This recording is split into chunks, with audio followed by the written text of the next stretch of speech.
now for night court. On the docket tonight, a lawsuit against Wisconsin's governor. A conservative think tank filing suit against Democrat Tony Evers, claiming his administration is denying their reporters access to press briefings and press lists.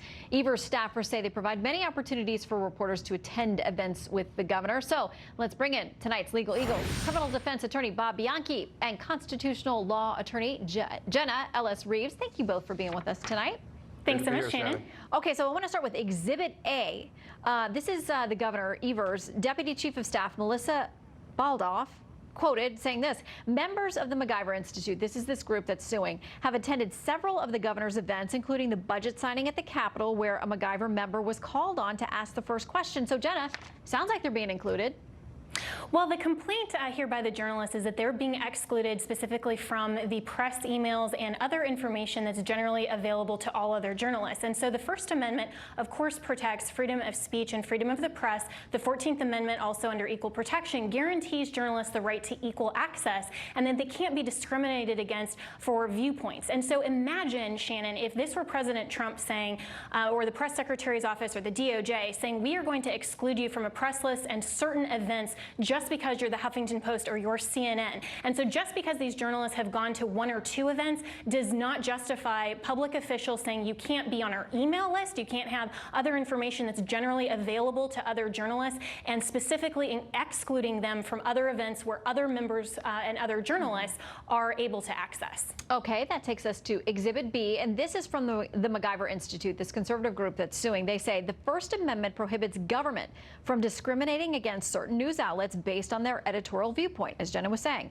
The Constitution also says state governments cannot treat people unequally, which the governor's office does by targeting MacGyver for exclusion while inviting numerous other journalists to these events. Bob, are they allowed to do that? No, they're not, Shannon, but, you know, here's the thing. I don't know what they're going to argue because I've been researching for at least 6 months this debate, and the governor's office says virtually nothing with regard to this controversy, and I'm going to tell you why.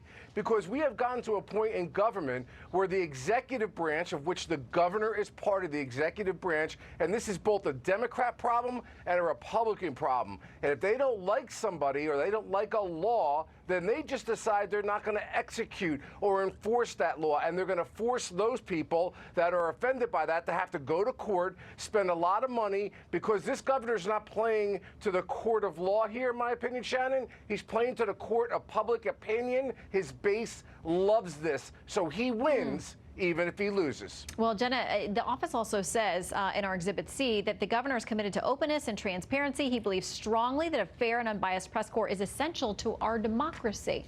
They say, well, listen, they're trying to make it work. Well, you know, if they really believe that, then why exclude these journalists? I mean, it is so easy. I've been a member of the press.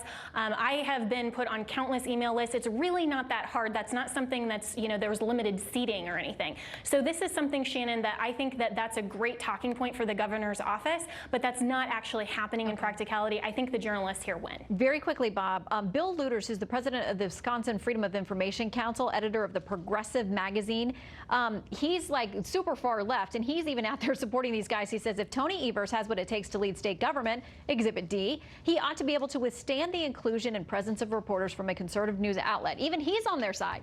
Quick answer. Yeah, Shannon, I don't disagree with that sentiment. What's good for the goose is good for the gander, but unfortunately in our political environment, the executives on all levels, federal, local, and state, are more concerned about scoring political points and getting political advantage as opposed to doing what we used to refer to, and I was an executive officer, doing the right thing.